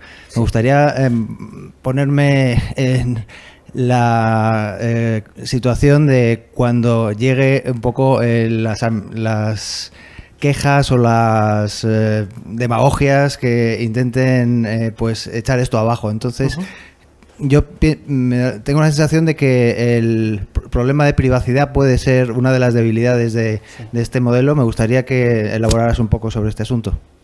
Sí. La privacidad, efectivamente, muchos de los datos que estamos subiendo a Internet pueden ser utilizados para 1000 cosas, ¿no? Datos de interacción y filtraciones. De hecho, por ejemplo, hablaba de Yergeni Moroso, pone varios ejemplos que ha pasado, por ejemplo, en las revueltas que ha habido en los países árabes, ¿no? Como mantuvieron ciertos datos no sé si era en Twitter o en Facebook o algo así, como privados, pero luego Facebook cambió la configuración y a toda esa gente que eran activistas y tal, les pillaron y les reprimieron, ¿no? O sea, ese tipo de cosas han pasado, pasarán y seguirán pasando y tener mucho cuidado con lo que estamos haciendo, ¿no? Efectivamente, es un peligro. O sea, realmente los datos, lo que decía antes, ¿no? Lo que estamos hablando del Estado Islámico, terroristas, mafias, cómo utilizan los datos para hacer el mal, ¿no? Realmente, o sea, que no es... los datos al final son desarrollo de procesos empresariales, pero proyectos empresariales de todo tipo. Entonces, pueden utilizarse para hacer fechorías, ¿no? Entonces, la privacidad de los datos, pues tenemos que tener cuidado. Yo no subo ciertos datos confidenciales porque no me fío, ¿no? Y yo creo que debemos tener todos mucho cuidado. Lo único que puedo decir es que efectivamente es un peligro, ¿no? Entonces, lo que sí que no veo que las empresas, eso, que quieren buscar un servicio, esto les importa, o sea, lo que realmente van a intentar es utilizar los datos siempre cumpliendo la legalidad, ¿no? Por ejemplo, ahora va a hacerse todavía más restrictiva la ley de protección de datos y luego va a ser muy importante, por ejemplo, datos lo que va antes del Federative Machine Learning, es decir, que tú puedes poner una compuerta de qué datos deseas compartir y cuáles no. Entonces, muchas veces incluso puedes llegar a tener un modelo que está funcionando en local, o sea, en una cámara, por ejemplo, ¿no? Y yo no quiero que esa información se comparta puertas afuera. Entonces, se están desarrollando mecanismos para que tú controles qué datos vas a compartir y cuáles no. Y por ejemplo, lo que tenemos ahora de Facebook y las redes sociales están buscando nuevas maneras de tener esta información que no esté en manos de estas corporaciones, ¿no? Que de alguna manera podamos tener cierto control dentro de la información que poseemos, ¿no? Porque lo que ya hemos compartido, ya, vete a saber, ya somos... no sé, yo sé que, por ejemplo, Jan LeCun, que es uno de los expertos en Deep Learning en las redes convolucionales, está trabajando en Facebook y yo estoy convencido que ya nos conoce a todo el mundo. Nos ven cualquier foto de cualquiera de nosotros y ya nos tienen el modelito hecho, nos pillan. O sea, ya con las fotos que hemos subido etiquetados, ya con eso es suficiente para que nos pillen. Entonces, ya eso ya está hecho. Entonces, pero bueno, yo creo también todo lo que es el Open Data, yo soy muy partidario de eso, porque aunque puede tener sus partes negativas, siempre que compartas algo que no te pueden hacer daño con ello, pues viene bien, ¿no? Toda la parte del desarrollo de código abierto ayuda mucho a la gente que comparte el código, ¿no? La gente comparte datos, las empresas llegan a compartir datos para hacer un hackathon o una especie de concurso y luego encontrar talento y encontrar nuevas ideas para resolver sus problemas empresariales. Y han compartido algunos datos y han llegado a abrirlos. Y han ganado más con eso que lo que han perdido por parte de confidencialidad. Entonces, efectivamente hay que tener cuidado, pero el hecho de compartir datos muchas veces te genera más beneficio que perjuicio, no sé, como reflexión. Buenas noches. Yo quiero sumarme a las felicitaciones sobre la exposición que ha realizado. Yo vengo del mundo también del modelado y de los datos, y yo creo que realmente lo que aporta el Big Data es que ha facilitado la consolidación de 25 años de desarrollo el modelado tanto en inteligencia artificial como en matemáticas, estadística, investigación operativa, y luego en los desarrollos tecnológicos tanto en Internet como a nivel de computación.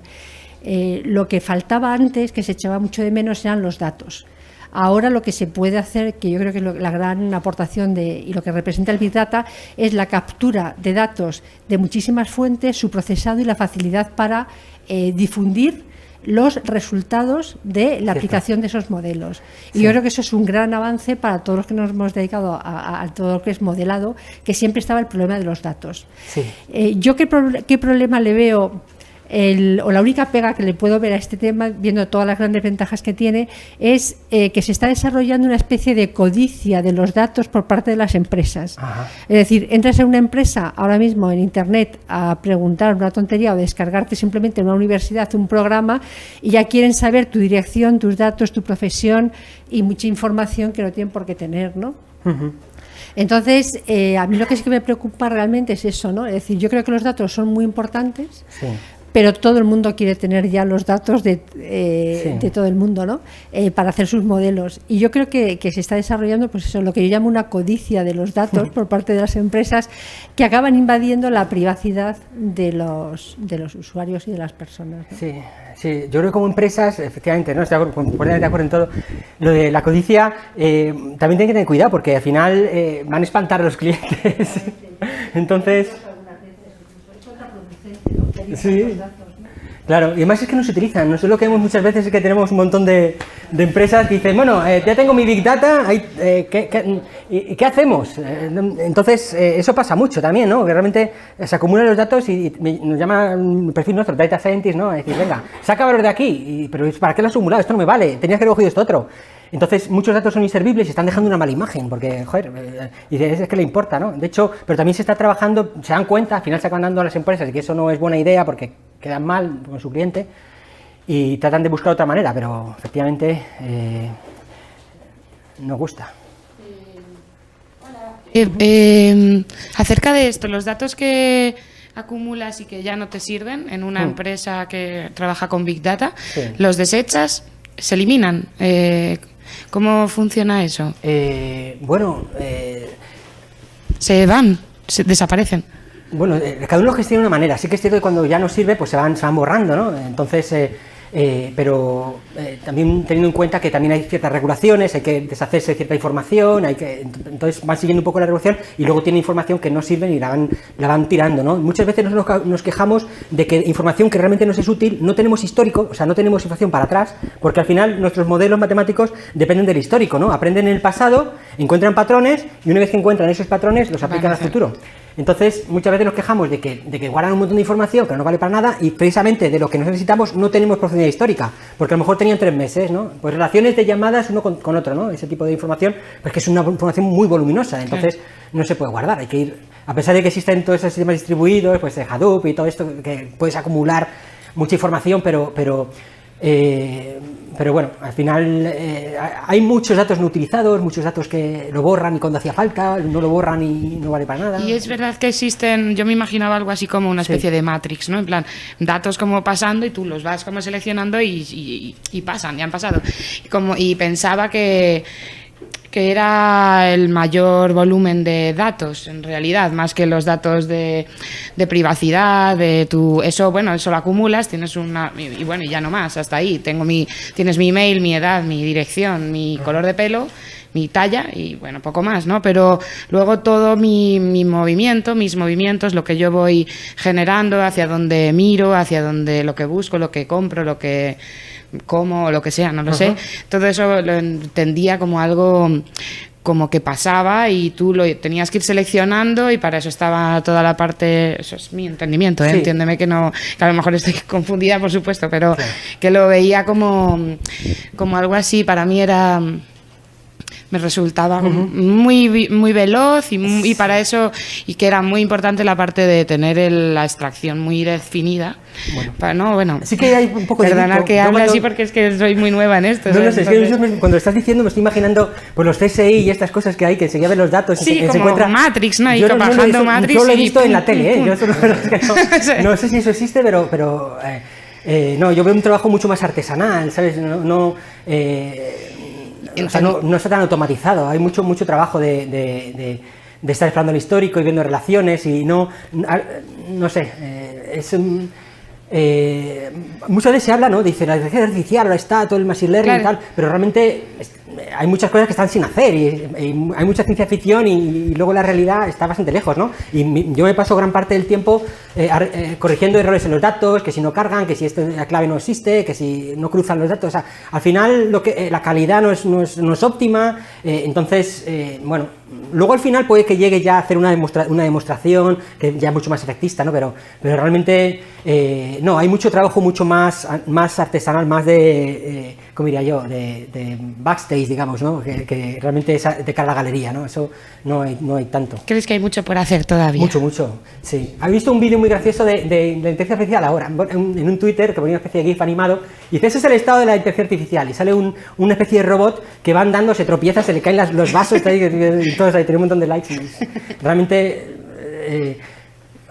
yo no lo veo tanto a nivel de lo que puede parecer como en las películas, ¿no? Que salen los humanoides, salen estas cosas, sino que, o por ejemplo yo digo CSI y estas cosas, ¿no? Sino más a nivel de cosas mucho más prácticas y menos efectistas, ¿no? Y más a nivel más funcional, no necesariamente algo muy vistoso, ¿no? Ese efecto wow lo tratamos de hacer por fuera, no es tanto, no sé.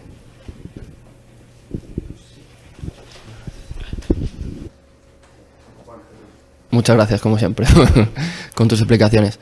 Lo único, a través de lo de la privacidad de datos, nos quejamos de que nos den los datos, de que nos quiten los datos, de que a lo mejor jueguen con ellos, pero también nosotros queremos las cosas gratis. Quiero decir, que nosotros si ahora tuviésemos que pagar por el email, a ver quién de nosotros pagaba por un email. O sea, es un poco también lo que la sociedad espera, o que el individuo espera que se haga con los datos. Hace poco tuve yo también una discusión con el tema de que las empresas privadas de sanidad no den los datos. O sea, tú anonimizando los datos puedes llegar a sacar tendencias de quién va a tener cáncer o quién no va a tener cáncer. Ahora, en este caso no te deja el Estado. Pero si tú sabes anonimizar los datos gratuitamente, o sea, en este momento sin pagar, puedes llegar a saber si tú puedes tener cáncer o no. O sea, que un poco la discusión de si se cogen mucho nuestros datos o nuestros datos no se cogen, depende, porque ahora sí, la tontería del WhatsApp, todos sabemos lo que hace WhatsApp con nuestros datos, pero si nos ponen de pagar 1 euro con el WhatsApp, parece que se nos que se nos está robando, y tampoco es así. O sea, yo creo que es un poco también la mentalidad que la sociedad también te está impulsando a que no te va a pagar por algo. Entonces tú te tienes que buscar como empresa, tienes que buscar alguna manera de rentabilizar esos datos. Y tipo blockchain o situaciones así, tú puedes anonimizar los datos y puedes sacar rendimiento económico gracias a eso. O sea, que no es simplemente un tema de me están cogiendo los datos o saber dónde como, es que te aparezca el anuncio diciendo que vas a comer mañana está evitando que tú tengas que pagar 10 euros al mes para que tú tengas que pagar el email o lo que sea. Es un poco una reflexión así.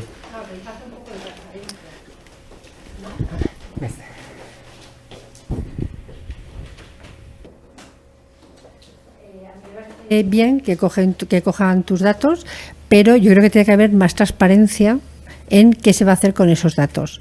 O sea, el que te den algo gratuito, tú no tienes por qué interpretar que van a coger tu información y van a trabajar con ella. Y luego te va a llegar información que a lo mejor o van a tratar tus datos si tú no quieres. Yo creo que habría que avanzar también en ese tema, porque yo estoy de acuerdo contigo en una cosa, en que los modelos y la información y los trabajos que se hacen con los datos, yo creo que permiten avanzar en muchos campos y en muchos temas. Y yo creo que eso es la parte buena que yo veo del Big Data, porque es verdad, o sea, yo creo que es muy importante tener datos para poder realmente hacer pues muchas cosas, validar modelos, desarrollar nuevas metodologías, muchas cosas. Pero yo creo que el usuario también debe de saber qué fin van a tener sus datos. Y yo creo que se les está ocultando mucha información. Y luego, por otra parte, yo creo que las empresas, bueno, yo llevo muchos años en investigación y sabes cómo va esto va por tendencias. Hay tendencias, hay palabras mágicas que reciben en un momento dado financiación. En su momento fueron los sistemas expertos, ahora es el Big Data. Hay palabras mágicas que son las que reciben financiación en un momento dado y está bien, o sea, yo no estoy para nada en contra de eso, ¿no? Pero es verdad que ahora ya como se ha socializado tanto estos temas, yo veo que ahora las empresas te están pidiendo datos casi simplemente por intentar entrar en su página web, a ver información que a él le interesa proporcionarte. Entonces, y yo estoy de acuerdo que luego muchas veces no saben muy bien qué van a hacer con esos datos. A lo mejor van a hacer luego unos mailing que simplemente van a molestar a ese usuario y va a ser más contraproducente. Entonces, bueno, yo creo que habría que simplemente tener más transparencia y luego una empresa tiene que tener claro cuando pide datos, para qué son esos datos y si es necesario informar al usuario. Porque yo creo que ganar dinero está bien, pero es verdad que tienes que decírselo a la gente, te doy esto gratis, pero tiene un coste para ti. Bueno, yo quería ser más pesimista. Yo estoy más en tu línea. Yo sí he visto sistemas de seguimiento del móvil. Llevamos cada uno una baliza móvil y te pueden seguir. Y además lo hemos visto en casos de cuando desaparece la chica esta que se apareció, es decir, la policía reconstruyó los itinerarios a través del móvil. Eso se puede hacer en tiempo real. Y si vais dos juntos, muchísimo mejor. Y muchos más ejemplos. Simplemente una cosa, efectivamente hay imperfecciones, hay datos que no cuadran, no están conectados los sistemas, pero eso es simplemente una cuestión temporal hasta que todo sea posible de conectar. Solamente un ejemplo, pero fuera de la política, el tema catalán. Una administración ha conseguido construir un censo electoral cruzando datos sueltos que tenía en distintos departamentos. Ella, es decir, una entidad ha querido construir de manera ilegal. Bueno, insisto, no es un tema político, lo que quiero decir es que hay una autoridad que tiene acceso a todos los datos y en la práctica ha construido el censo electoral de 7 millones de personas. Y no ha habido manera de impedirlo. Bueno, pues eso se puede hacer, dentro de poco va a poderse hacer de muchísimas maneras. Y entonces, igual, los que somos padres, y los que tenemos ya una edad, igual que nos decían de pequeños, oye, no hables con desconocidos, ¿no? Pues ahora a nuestros hijos tenemos que educarles en temas de privacidad. Es decir, pues se dice, tenemos que estar en todas las redes sociales. Pues depende, y si estás, pues invéntate una identidad, o yo qué sé, cubre tu huella. Es decir, solamente muéstrate cuando te tengas que mostrar. Es decir, unas reglas de higiene social, digital, que quizá están todavía por enunciar, ¿no? Para que cada uno se proteja a sí mismo, ¿no? Igual que en otra época nos enseñaron a los que tenemos una edad otras reglas, ¿no? Y eso es una combinación, primero, una legislación que quizá quizá ahora mismo es la menor, en mi opinión, es la mayor amenaza que hay a las libertades civiles en el siglo XXI de largo. Pero esa legislación también tiene que venir apoyada por esto que digo, por comportamientos individuales, que decir, oye, ¿por qué me está pidiendo este el nombre? ¿Por qué le voy a estar dando yo el nombre a este señor que no lo conozco de nada? O mi DNI, bueno, el DNI ya no te digo. Es decir, pero datos identificativos. Bueno, entonces, bueno, pues estamos en una nueva sociedad y esto me temo que es imparable y no tiene mucha vuelta de hoja.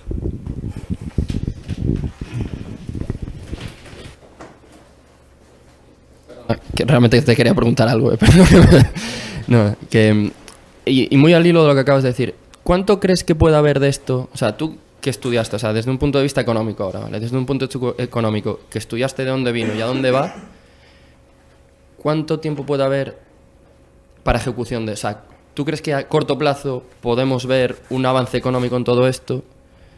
Y lo digo desde un punto de vista de yo que no soy ni teórico y soy ejecutor, digamos, de proyectos de este tipo, porque puede haber una especie de burbuja.com o algo así, porque se está invirtiendo, y lo digo por mí, o sea, estamos invirtiendo dinero público en ejecutar proyectos que se supone que van a tener ahorros.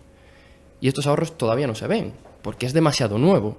O sea, yo lo digo, porque haces el business case y todo esto, y el caso de uso, incluso, pero ya estoy hablando ya no en empresas privadas, sino en proyectos para la administración pública. Vamos a ahorrar, en tantos años vamos a ahorrar X. No se sabe todavía.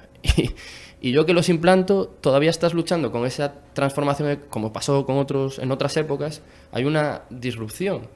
Y yo cuando implanto proyectos y le tengo que decir a un señor que lleva 40 años de funcionario, decirle que ahora tiene que usar un móvil, que le va a decir el móvil lo que va a tener que hacer, el señor no quiere. Quiero decir, ¿cuánto puede haber de este desarrollo económico cierto a corto plazo o a largo? Y si puede llegar a haber una especie de, no sé, .com, burbuja.com, algo así, con todo esto. Y te lo digo desde el punto de vista de lo que yo veo en el día a día, no y sin ser teórico, claro. Efectivamente, o sea, todo lo que tiene mucho bombo, pues hay proyectos que funcionan, otros que no tanto, y precisamente también estamos nosotros cambiando el nombre a las cosas, ¿no? Muchas veces vamos cambiando el nombre, evolucionándolo, lo que está de moda, ¿no? Pero sí que hay proyectos que claramente demuestran funcionar, ¿no? Otros no tanto, otros menos, otros estás experimentando para encontrar la manera de que funcione, y cuando funcione van a funcionar, esperemos muy bien. O sea, hay de todo, ¿no? Pero efectivamente todo lo que tiene un efecto, bueno, que está de moda, pues tienes el efecto típico, ¿no? Que tiene de aumento de expectativas, luego ya tiene una planicie, ¿no? Va evolucionando poco a poco, ¿no? Entonces, bueno, yo te diría que ya sabes tú, ¿no? Hay muchos temas, muchos proyectos que es difícil encontrarles el valor, otras veces te cuesta, pero una vez que lo encuentras ya van a funcionar muy bien. Otras veces funciona todo fenomenal desde el principio y otras veces pues es un boom. Muchos proyectos no funcionan, realmente hay mucho que aprender, o sea, pero realmente también hay muchos que funcionan muy bien, y todos los casos que estaba contando son casos reales, ¿no? Y hay un business case final. Aquí una cosa muy interesante respecto a los modelos matemáticos, que sabéis que la escuela austríaca en concreto es bastante reacia a utilizar modelos matemáticos, ¿no? Pero a nivel teórico, ¿no? Lo que hay que ver aquí es que los modelos matemáticos funcionan mejor o peor, pero para que esto perviva, tienen que funcionar, porque al final la empresa lo que quiere es que, para volver a invertir en ello, o sea, yo no estoy hablando de los entes públicos y tal, ¿no? Pero si una empresa se gasta el dinero en invertir en un sistema de estos cognitivo, de machine learning o un sistema experto, lo que quieras, en inteligencia artificial, pues tiene que funcionar, porque si no, lo va a desconectar, ¿no? Entonces, esto se basa en una validación empírica al final, ¿no? O creerse que va a funcionar, y si cree que no ha funcionado, pero que casi, que le han pillado el tranquillo, pues seguirá invirtiendo, pero no va a invertir por invertir, o sea, burbuja no puede haber, ¿sabes? Es decir, si tú lo estás invirtiendo, no pasa como con los ciclos y eso, ¿no? Que realmente nadie ve los efectos al cabo de un tiempo, ¿no? Aquí sí, aquí la empresa está poniendo dinero, y si no ve un resultado, un business case, ¿no? Es una rentabilidad, pues va a decir, venga, no voy a seguir invirtiendo, voy a invertir en otra cosa, ¿no? Entonces, tiene que funcionar, o sea, es que si no pervive, no puede haber burbuja, ¿sabes? ¿No te lo crees? ¿Cómo crees en una burbuja? Es que sí, tú tienes al final, tú puedes tener una burbuja cuando no ves los efectos, pero tú tienes un efecto y ves que no ha funcionado y tú tienes que poner tu dinero, no vas a crear una burbuja, ¿sabes? No puedes, o sea, tú cuando pones una burbuja es cuando, por ejemplo, te financias a través de un banco central que está ahí, venga a imprimir, entonces no ves ningún efecto negativo de momento, ¿no? Entonces puedes hacer una burbuja sin ningún problema, pero cuando tú tienes una empresa que tiene su presupuesto y está destinando parte de su presupuesto para que funcione, si no está viendo que funciona, pues va a decir, o bien cree que has estado muy cerca, como una especie de prueba de concepto, y que ya estás, o bien va a decir que no puede funcionar, ¿no? Si yo en el ámbito privado estoy totalmente de acuerdo. Yo el miedo que tengo, y es por los cientos de millones que se está invirtiendo con dinero nuestro, claro. Bueno. Y es el miedo que tengo de, oye, los ayuntamientos dicen que van a llegar a un ahorro, que yo lo iría quitando de impuestos, claro, pero no va a pasar. Entonces, es un poco estás montando en sistema público, con dinero de ciudadano, algo que se supone que va a funcionar que no lo saben. Y ahí es el dinero público, en ese sentido. Claro, hay un problema, bueno, ahí confiere un poco la responsabilidad de los que han invertido ese dinero, ¿no? Pero efectivamente, si no hay unas responsabilidades, no se piden unas responsabilidades, pues efectivamente es un pozo sin fondo, ¿no? Entonces tiene que haber un rigor, ¿no? Entonces, en empresas privadas las hay, no sé hasta qué punto, debería haberlo también igualmente en empresas públicas, pero no sé, también puede que no, en algunos casos.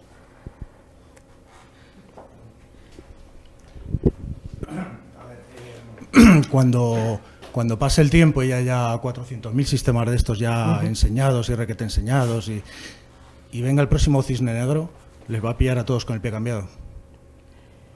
Y tenemos una suavización del ciclo muy rara. O sea, puede ser un apocalipsis, vamos. Pues sí que lo dice, sí, efectivamente. O sea, yo no puedo decir... Puede ser que se hagan, que todos estos sistemas, de hecho Nick Bostrom, que le estaban mencionando por ahí también, pues ves ese riesgo, ¿no? A pesar de que él habla mucho del transhumanismo, que hablo yo un poco también de cómo evolucionan las personas, ampliación cognitiva y tal, pero también ves ese riesgo, ¿no? Que puede haber, perdamos el control, ¿no? Y ahora que tenemos el control, debemos hacer algo porque luego perdemos el control. No quiero decir, no tanto como perder el control, pero que, a ver, cuando ya hay un pensamiento único en cualquier sitio, aunque sean máquinas, si todas están pensando lo mismo, aprenden lo mismo y aprenden de la historia, pues es que es un caldo de cultivo para un cisne negro estupendo, vamos. Podría ser, o sea, al final es un poder que, no lo sé, no sé qué decirte, es posible. Yo, ahora por ejemplo, con todo el tema de la computación cuántica, puede haber un salto total incontrolable, ¿no? de la evolución de los sistemas computacionales, ¿no? Sí, hay mucha gente que lo teme, no sé, yo lo que puedo decir es que de momento no lo veo como ampliación de las capacidades nuestras, ¿no? Realmente no veo todavía no lo veo cerca ese No, ese es el problema, que si no se ve cerca es cuando sucede. Entonces, pero nadie le pone a un sistema de inteligencia algún freno. Decir, oye, tienes aquí algo que digas, sí, pero no vayas a muerte con esto porque puede ser catastrófico.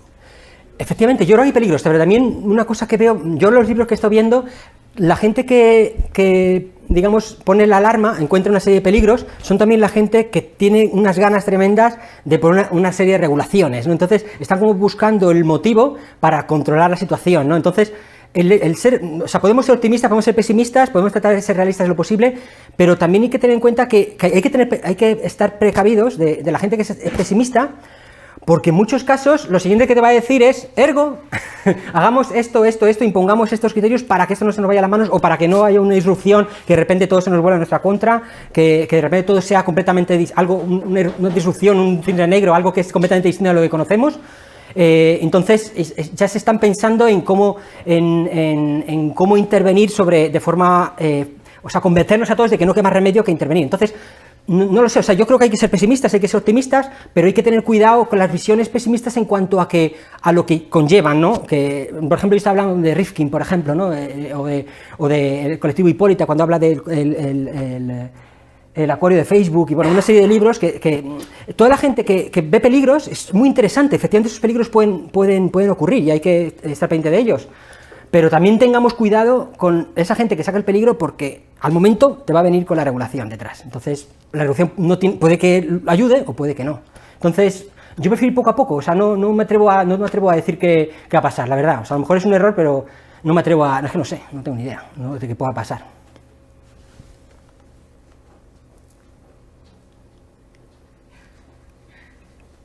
¿Alguna cosa más? Bueno, pues muchas gracias, Jesús. Un aplauso también.